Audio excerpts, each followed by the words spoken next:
नमस्कार, आप सबका स्वागत है मेरे इस पॉडकास्ट में। आज मेरे साथ हैं कोटा की एक बहुत नामचीन हस्ती जिनका नाम है पंडित मनीष व्यास जी। ये 7 पीढ़ी से ज्योतिष और ज्ञान से जुड़े हुए हैं और यहाँ के जो राज परिवार हैं उनमें भी ये सेवाएं दे रहे हैं। यानी 7 पीढ़ियों से ये ज्योतिष और जो दूसरे इससे रिलेटेड वर्क होते हैं उसमें कर रहे हैं और बहुत अच्छा आपको ज्ञान है। तो मनीष जी, आपका स्वागत है इस शो में। तो पहले तो आपके बारे में, आपकी पढ़ाई, मतलब आपने ये सब विद्या कैसे सीखी? ये ज्योतिष विद्या और दूसरी जो विद्याएं आपको आती है, आपने कैसे सीखी? ये एक हमारे पिताजी साहब के जरिए ही ये सब हुआ हमारे। हाँ, पिताजी साहब ने कहा हमारे से कि ये अध्ययन करो, पीढ़ी दर पीढ़ी का हमारे चला रहा परिपाटी। तो उसके बाद से ये क्रम बना, तो उन्होंने अध्ययनरत करवाया हमें। अध्ययनरत कराया तो उनकी परिवार की भी कृपा बनी रही, जो पीढ़ी दर पीढ़ी चली आ रही है वंशानुगत। अच्छा, 7 पीढ़ियों से चल रहा है तो आपको पूरा उसका ज्ञान बना। तो आपने कोई स्पेशल कोई किसी कॉलेज में जाके इसकी पढ़ाई की या सिर्फ घर में ही आपने पूरा सीखा ये सब? ये हमने पूरा घर में ही किया अध्ययन पूरा। हाँ, ये पूरा घर में ही अध्ययन किया है, क्योंकि हमारे गाँव गुराई थी, जो भी थे पहले, तो उन्हीं को घर पे बुला लिया दिया जाता था और उसी के अनुसार में ही वो पठन अध्ययन सारा कुछ करवा दिया जाता था। अच्छा, जैसे पहले जैसे गुरुकुल होता था? हाँ, गुरुकुल तो वो घर में ही हमारे यहाँ का यहाँ, जिसमें पूरा कोटा का जो पुराना क्षेत्र है पूरा, वो सब हमसे जुड़ा हुआ था। अच्छा, कोटा के पुराना क्षेत्र में आप पूरे जुड़े हुए? हाँ, उससे जुड़ा हुआ था, तो उसी से अध्ययनरत हुआ हमारे को, उसी से आज हम यहाँ पे। अच्छा भाई, मैं आपसे ज़्यादातर सवाल हमारे जो कोटा कोचिंग में पढ़ने वाले बच्चे हैं, उनके पेरेंट्स हैं, उनसे रिलेटेड पूछूंगा। तो एक आप मुझे बताइए कि बच्चे जब यहाँ कोटा में जो कोचिंग करते हैं, ये पढ़ते हैं, तो इनका कोई ज्योतिष के अनुसार कोई समय होता है क्या? किस समय उनको ज़्यादा घर पे सेल्फ स्टडी करनी चाहिए, खुद से पढ़ना चाहिए? उसमें आप क्या कहेंगे? इनको सर्वप्रथम ब्रह्म मुहूर्त में उठना चाहिए। हाँ, ब्रह्म मुहूर्त सुबह 3:30 से 4 बजे का। अच्छा, सुबह 4 बजे उठना चाहिए बच्चों को? हाँ, सुबह 3:30 से 4 बजे का उठना चाहिए। इनसे इनका अध्ययन भी रहेगा, मानसिकता भी अच्छा रहेगा, व्यवहारिकता भी अच्छी रहेगी। सबसे प्रथम है कि इनको ब्रह्म मुहूर्त में ही उठना चाहिए। अच्छा, तो ब्रह्म मुहूर्त मतलब सुबह 4 बजे से पहले या 4 बजे के करीब उठ के? हाँ, 4 बजे, 3:30 से 4 बजे तक, 4:15, मतलब 3:30 से 4 बजे तक उठ जाना चाहिए। अच्छा, तो उस समय मतलब अध्ययन सबसे या पढ़ाई सबसे अच्छी रहती है? उसी समय सारी विद्या, जितनी भी विद्या गई है, शास्त्र के अनुसार गई है, धर्म के अनुसार गई है, तो अध्ययन का समय दिया गया है। वो ऐसी विद्या रहेगी जो इनको आगे तक जाके अनुकूल रहेगी, इनका मार्ग प्रशस्त करेगी। यूँ नहीं कि भाई कि ऐसा रहेगी। रात्रि का पठन हो जाता है, पठन है, लेकिन इतना अनुकूल नहीं रहता जितने प्रातःकाल का रहता है। प्रातःकाल का रहता है। अच्छा, सुबह की पढ़ाई बहुत अच्छी होती है, मतलब आपके यहाँ बहुत अच्छी होती है। ठीक है।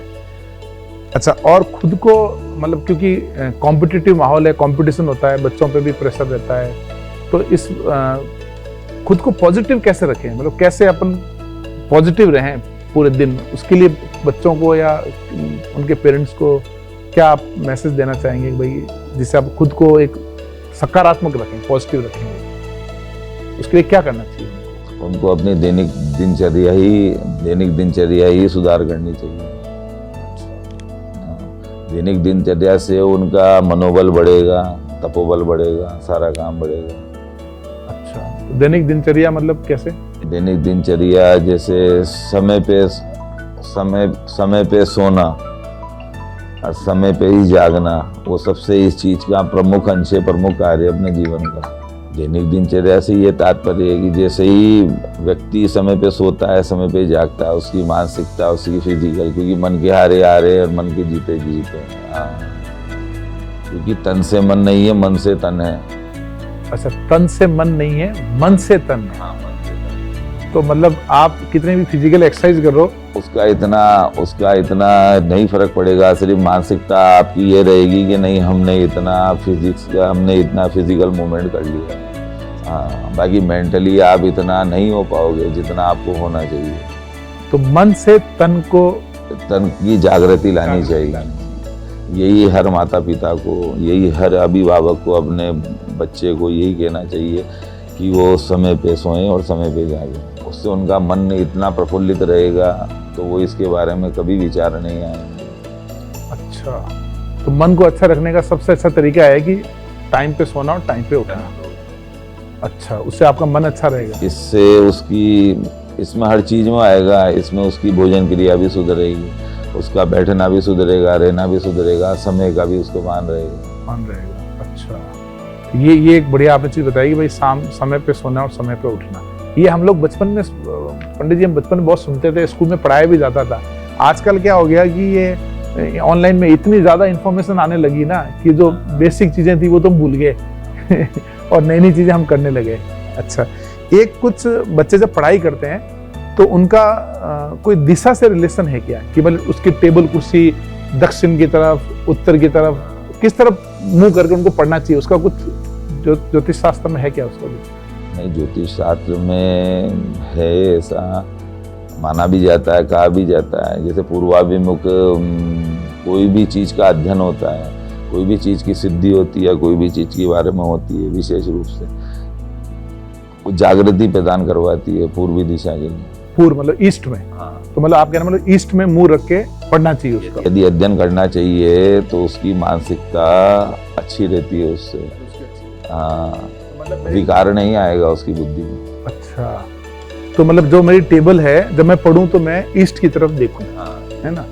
और पहली दिशा ईस्ट हो गई, और मान लो ईस्ट में मैं किसी कारण से नहीं कर पा रहा हूँ, तो दूसरी दिशा कौन सी होगी? दूसरी दिशा होती है उत्तर दिशा। ये सब सिद्धि, यदि विद्या अध्ययन करना है तो उसकी प्रमुख दो ही दिशाएं बताई गई है, या तो पूर्व है या उत्तर है। अच्छा, ईस्ट या फिर नॉर्थ। हाँ, पश्चिमी दिशा में वो किसी माया में, या फिर उसका कहीं भी कि मैं ये वाला कार्य कर लूँ, ये कमा लूँ, उसमें उसका ध्यान चला जाएगा। वो विद्या का अध्ययन, विद्या को उस तरीके से यूज में देखेगा, अध्ययन में नहीं देखेगा। मतलब ईस्ट में देखे पढ़ते वक्त या फिर नॉर्थ में देखे, दो दिशाएं बेस्ट है। दो दिशा अनुकूल रहेगी उसकी पढ़ाई के लिए। अगर वो दूसरी दिशा में रहता है तो उसका ध्यान भटकने का रहता है। ठीक है।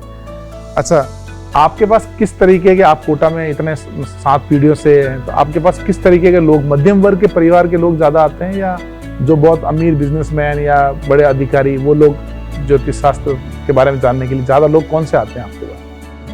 जैसे तो आते तो खैर सभी हैं, लेकिन मध्यम परिवार थोड़ा सा प्रतिशत के अनुसार मध्यम परिवार थोड़ा सा ज्यादा आता है। न ज्यादा ऊपर न ज्यादा मध्यम में रहता है, वो ज्यादा आता है। उससे और भी आते हैं जो बड़े बड़े इंडस्ट्री, वो सभी आते हैं, इंडस्ट्री के लोग भी आते हैं बड़े बड़े। तो उनके मतलब किस तरीके के सवाल रहते हैं जनरली, वो आपसे क्या जानना चाहते हैं? सबसे ज़्यादा तो वो अपने, सबसे पहले तो परिवार को ज़्यादा मत देते हो कि भाई परिवार कैसा है, परिवार में क्या है, अपने संतान पे ज़्यादा रहता है। अच्छा, अरे इतना भी नहीं रहता, मतलब संतान पे विशेष जोर रहता है उनका। अच्छा, संतान के बारे में पूछते रहते हैं कि भाई उनका आने वाला समय कैसा है, और समय अगर अनुकूल नहीं है तो क्या करना चाहिए, क्या करना चाहिए उसके लिए। अच्छा, एक पंडित जी, ये कुछ ऐसा होता है क्या कि जिस समय हम पैदा हुए, जैसे 1 तारीख को पैदा हुए तो उसके लिए कुछ अलग होता है, 2 तारीख के लिए कुछ अलग होता है, कुछ जो हमारी डेट ऑफ बर्थ होती है उससे हमारे कर्म या उससे हमें क्या करना चाहिए, उससे कुछ प्रभाव है क्या उसका? हाँ, नहीं होता है भाई। अंक का ज्योतिष में, एस्ट्रोलॉजी में उसका बहुत बड़ा महत्व है। वो भी उसी से ही चीज जुड़ी हुई है। ज्योतिष भी एक अंक के साथ में एक अंक ज्योतिष भी कही गई है। अच्छा जी। तो जैसे मान लीजिए कि जैसे 1 नंबर में जैसे किसी का जन्म होता है तो वो सूर्य की राशि से जुड़ा हुआ रहता है। अच्छा, जिसका 1 तारीख को डेट ऑफ बर्थ है जन्म, वो सूर्य से जुड़ा हुआ है। हाँ, सूर्य का। उसको नग भी धारण करना पड़ेगा, तो वो माणिक नग रहेगा, स्टोन रहेगा, वो उसको धारण करवाया जाएगा। अच्छा, उसको धारण कराया जाएगा। 2 नंबर का होगा तो उसकी चंद्र की राशि कहलाएगी, उसको मोती धारण करवाया जाएगा। अच्छा, मोती धारण करेगा। अच्छा, 1 तारीख, जैसे मेरा जन्म 1 तारीख को है, 1 फरवरी को है, तो मेरे को किसी पंडित जी ने बताया था कि आपको रोज सूर्य को जल देना चाहिए। तो मैं रोज एक लोटा सूर्य को जल चढ़ाता हूँ और उनकी प्रार्थना करता हूँ। तो ऐसे 2 तारीख वाले को क्या करना चाहिए? जो 2 तारीख वाले को चंद्र की पूजन करना चाहिए। चंद्र रिलेटेड है सनातन धर्म में भगवान महादेव जी से, शिव शंकर भगवान, शिव जी से रिलेटेड है। तो उनका अर्चन करने से, उनका पूजन करने से उसकी मानसिकता में शांति बनी रहती है। और दूसरा, कोई स्टोन धारण करना हो तो किसी से मिल करके जानकारी लेकर के उतनी रत्ती का वो स्टोन मोती धारण कर लें।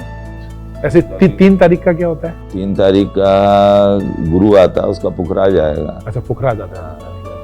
पुखराज मतलब ये जो अपन पहनने का आप तो बोल रहे हैं। अच्छा, इनके लिए भी अलग अलग उंगली सजेस्ट करी गई है। जैसे पुखराज है तो उसके लिए पहली उंगली कही गई है कि इस वाली उंगली में धारण करें। अच्छा, दूसरी वाली उंगली में ये कही गई कि इसमें मोती धारण करें। तीसरी में मंगल धारण करें। पहले में सूर्य, ऐसे रहता है। अच्छा, ऐसे। अच्छा, और ऐसा भी कुछ होता है क्या भाई, ये ऑड नंबर में जो पैदा हुए, इवन नंबर में जो पैदा हुए, जैसे 1 तारीख, 3 तारीख, 5 तारीख को जो पैदा हुए, उनका जीवन में या 2, 4, 6 तारीख वाले जीवन में कुछ फर्क रहता है क्या? हाँ, विशेष माना गया है जी। 1, 3, 5, 7, 9 वाले रहते ठीक हैं, मगर फिर भी एक कॉन्शियस रहते हैं, एक अपने कैरियर के लिए, अपने जीवन के लिए वो लड़ते रहते हैं। लेकिन 2, 4, 6, 8, 0 वाले, उनका जीवन संघर्षपूर्ण रहता है। अच्छा, संघर्ष। नहीं कुछ भी करते हुए एक अंक के हिसाब से कहीं ना कहीं उनको संघर्ष रहेगा, मिलते हुए भी संघर्ष रहेगा, वो जूझते रहेंगे, वो पूरी तरीके से प्रिपेयर कभी नहीं हो पाते। तो उनका क्या, इसका मतलब आपने जैसे बोला भाई 1, 3, 5 वालों थोड़ा जीवन के प्रति ज़्यादा संघर्षशील होते हैं, संघर्ष ज़्यादा करते हैं। 2, 4 वालों को संघर्ष करने के बाद मिलता है। तो जो 2, 4, 6, 8 को पैदा हुए, उनको क्या करना चाहिए कि ताकि ये चीज़ इजी हो जाए? कोई इसकी रेमेडी भी होती होगी ना, उपाय? हाँ, नहीं, उसके अनुसार अपना ज्योतिष के अनुसार भी देखना चाहिए इनको, कि उस अनुसार भी अपन को दिखाएं कि भाई अंक किससे जुड़ा हुआ है। जैसे 2 अंक वाले हैं तो अंक के अनुसार ग्रह भी फलीभूत होते हैं, उसके अकॉर्डिंग वो देख ले तो वो चीज़ फलीभूत हो जाती है उसमें। अच्छा, कोई ऐसा मंत्र है क्या जो बच्चों को जाप करने से उनकी मतलब आपने एक तो दिनचर्या बताई कि जिसका भाई दिनचर्या अच्छा है तो उसका वो पूरा दिन अच्छा रहता है आपका, कोई ऐसा मंत्र भी है जिसको जाप करने से उनकी मानसिक शांति रहे, पढ़ाई में एकाग्रता ज़्यादा हो, कंसंट्रेशन ज़्यादा हो? ऐसी कोई चीज़ या ऐसी कोई मतलब कोई चीज़ जो आप बच्चों को बताना चाहें कि भाई इससे करने से आपको फ़ायदा होगा? मंत्र तो हर व्यक्ति को करना चाहिए, हर धर्म के व्यक्ति को करना चाहिए, हर धर्म के हर वर्ण को व्यक्ति को करना चाहिए। मंत्र के लिए तो उनके गुरुजी का मंत्र भी रहता है, या जिसके यहाँ पे वो उनके यहाँ नियमित जिसकी वो पूजन होती है उनका भी वो मंत्र कर सकते हैं अपने घर में, जिनका निरंतर पूजन चला आ रहा है।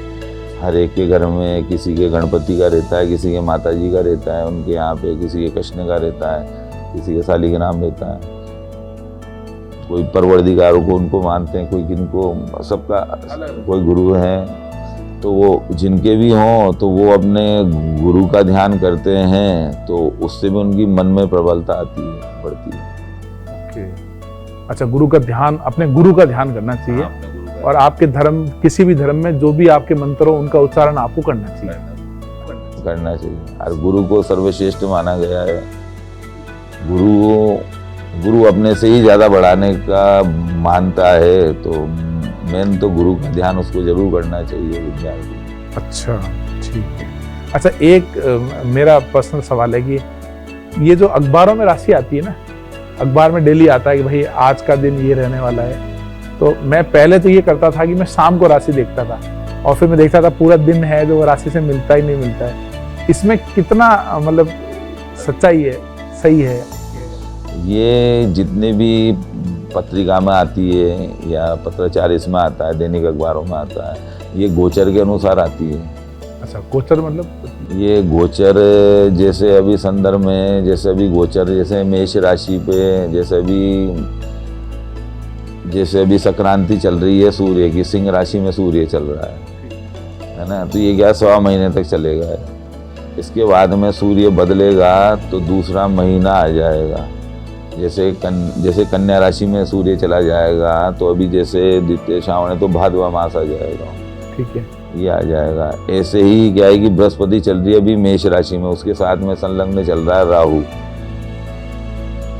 तो मेष राशि में गुरु और राहु का जो भ्रमण हो रहा है, ये गोचर का भ्रमण हो रहा है, ये पर्टिकुलर प्रति व्यक्ति की राशि में नहीं हो रहा है, ये गोचर में चल रहा है। हाँ, वो ये तब फलीभूत होएगा जब उसकी कुंडली में बृहस्पति और राहु का क्या चीज दर्शा रही है, ये वाले गुरु और राहु क्या दर्शा रहे हैं, तब उसको ये चीज का फलीभूत होएगा कि मेष राशि में गुरु और राहु दोनों चल रहा है, तो इसका क्या उसको आएगा। ये गोचर के अनुसार प्रति व्यक्ति का हम मतलब फलीभूत नहीं कर सकते, पूरे मतलब सटीकता नहीं कर सकते, पूरे मतलब सटीकता नहीं कर सकते उसमें। अच्छा, ठीक है। अच्छा, एक पंडित जी मैंने मतलब ये भी मेरे जो जोधपुर में मेरे जो पंडित जी हैं, हनुमान जी नाम है उनका, मैं उनसे काफ़ी बचपन से कंसल्टेंसी करता था, तो वो कई बार ये बताते थे कि जैसे मैं जोधपुर से मेरे को बाहर जाना था, तो उन्होंने मुझे बताया था कि आप जब कोटा जाओगे तो कोटा आपके लिए बहुत अच्छा रहेगा, और अगर आप जयपुर जाओगे तो इतना अच्छा नहीं रहेगा। तो कुछ राशि का कुछ जगह से भी कुछ रिलेशन होता है क्या? हाँ, होता है। मतलब जैसे किसी भी राशि का किसी भी राशि से यदि उसकी मैत्री राशि होती है तो उसका उसके ऊपर बहुत बड़ा फर्क पड़ेगा।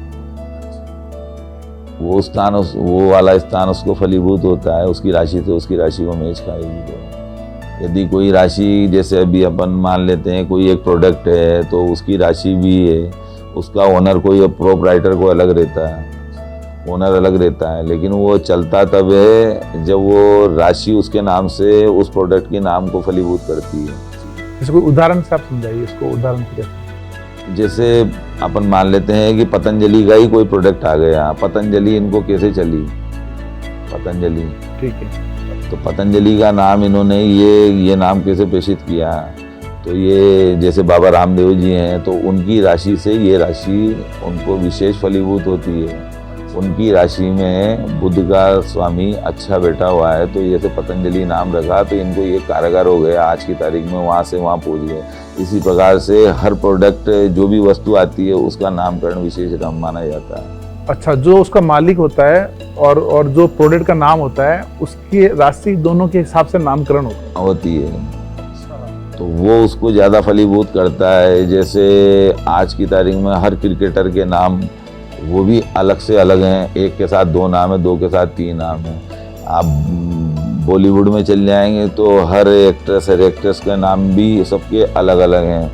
वो उसको जो फलीभूत होता है ना, उसके आधार पे उसकी जीवन शैली हो जाती है। तो जैसे मैं एक दो आप बता रहा है, जैसे दिलीप कुमार है, उसका एक्चुअल नाम तो यूसुफ था, और जबकि वो फिल्म इंडस्ट्री में नाम दिलीप कुमार हो गया।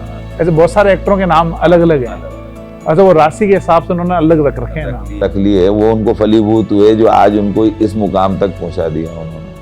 अच्छा, तो मतलब मैं ऐसा समझूं कि मैं जीवन में कोई भी नया काम करूं और उसका नामकरण करूं, तो मेरी राशि के हिसाब से उसका नामकरण होना चाहिए। वो उसको आगे कितना उसको लाभ मिलता है, कितना उससे उसका वो चलता है, तो वो उससे फलीभूत होएगा। तो ये मतलब आप आजकल ऐसे नहीं, मतलब आपने कोई भी नाम रख दिया और वो बिना ध्यान के भी अपन ने नाम रख लिया। यदि हमारा ग्रह शास्त्र यदि हमारे अनुकूल होगा तो हमारे को फलीभूत होगा वो, यदि नहीं होता है तो फिर वो हमारे को कहीं ना कहीं उसके परिणाम थोड़ा सा अलग होएगा। ठीक है, विचार करके ही करें, विचार करके ही करें। अच्छा, आपने शादियों के पहले जो जन्म पत्री मिलाते हैं, तो वो उसमें प्रॉपर आप कहने मतलब प्रॉपर राशि के हिसाब से सही है। कई माता पिता इच्छुक पूछते ही हैं कि इनका कौन सा क्षेत्र रहेगा, किस दिशा में शादी होगी। अच्छा, दिशा तक होता है?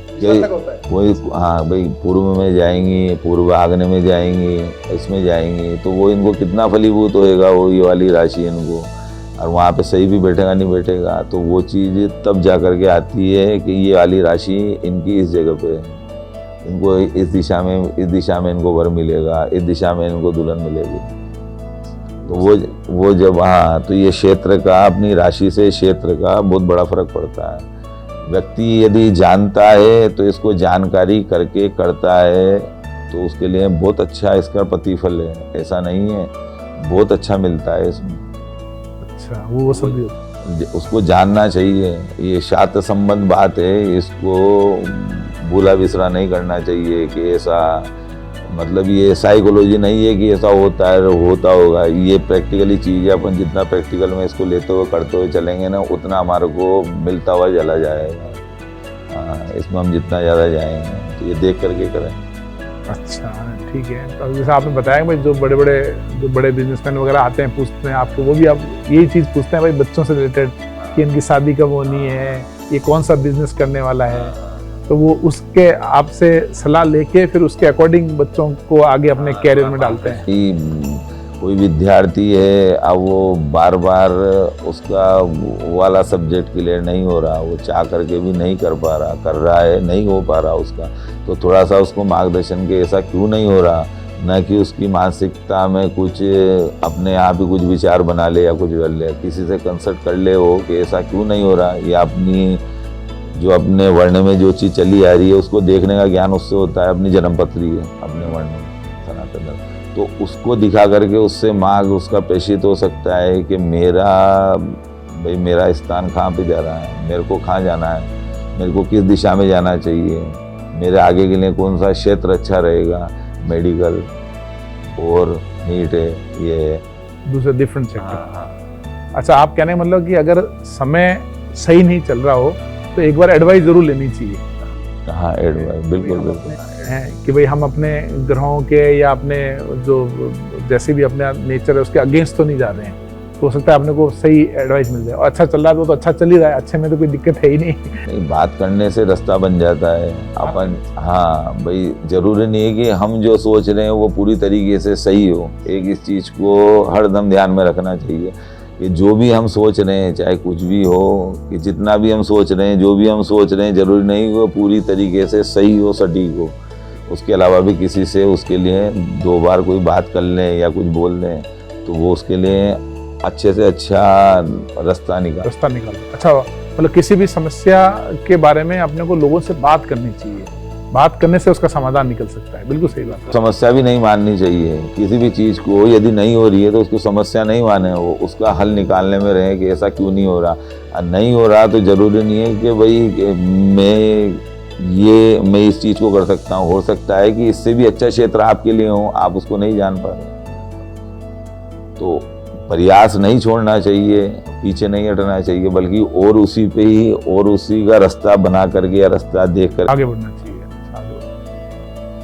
ठीक है, तो ये बहुत अच्छी बात लगी मेरे को कि भाई आप कई बार कोई चीज़ कर रहे हैं और अपने अनुसार नहीं हो रही है तो फिर अपन सलाह लें, दूसरे लोगों से बात करें, अपने पेरेंट्स से, गुरु से, पंडित लोगों से, क्यों नहीं हो ऐसा, क्यों नहीं हो रहा है, उसके अकॉर्डिंग हाँ उसकी जानकारी उनको जुटाना चाहिए। यूँ नहीं कि वो एक के पीछे ही बैठ रहे, नहीं हो रहा तो भी उसको करे जा रहे हैं, अपन करे जा रहे। कई चीज़ ऐसी होती कि इतनी ज़्यादा अभ्यास करने पर भी नहीं हो पाती, तो वो जरूरी नहीं है कि हमारे से जुड़ी हुई है या नहीं जुड़ी हुई। चलिए, ये आपने बहुत अच्छी बात बताई कि भाई 2 चीज़ें जो बहुत बढ़िया है, जैसे पंडित जी ने बताया कि एक तो ब्रह्म मुहूर्त में सुबह उठना, जितना जल्दी अपन उठें उतना अपना दिनचर्या अच्छी रहेगी। अच्छा पंडित जी से मेरे को याद आया कि मैंने एक US आर्मी के चीफ का एक वीडियो देखा था, उसमें ये था कि जीवन में सफल बनने के लिए सबसे पहला है कि सुबह जल्दी उठो और उठ के अपना बिस्तर ठीक करो। तो जब अपन सुबह उठ के अपने बिस्तर ठीक करते हैं तो एक वो सेंस आता है कि मैंने अपना दिन का पहला काम कर लिया, एक पॉजिटिव सेंस क्रिएट होता है।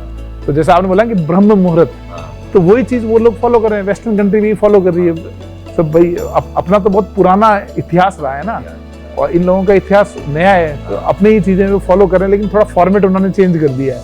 नहीं भाई, शास्त्र भी हमारे को इस चीज़ को दर्शाता है। जैसे व्यक्ति के लिए वो पर्टिकुलर कैटलॉग होता है, गाड़ी के लिए भी, तो कि वो आपको यदि साधन चलाना है तो इसके लिए ये चीज़ देखो और इस चीज़ से सुरक्षित रखो, ये करो।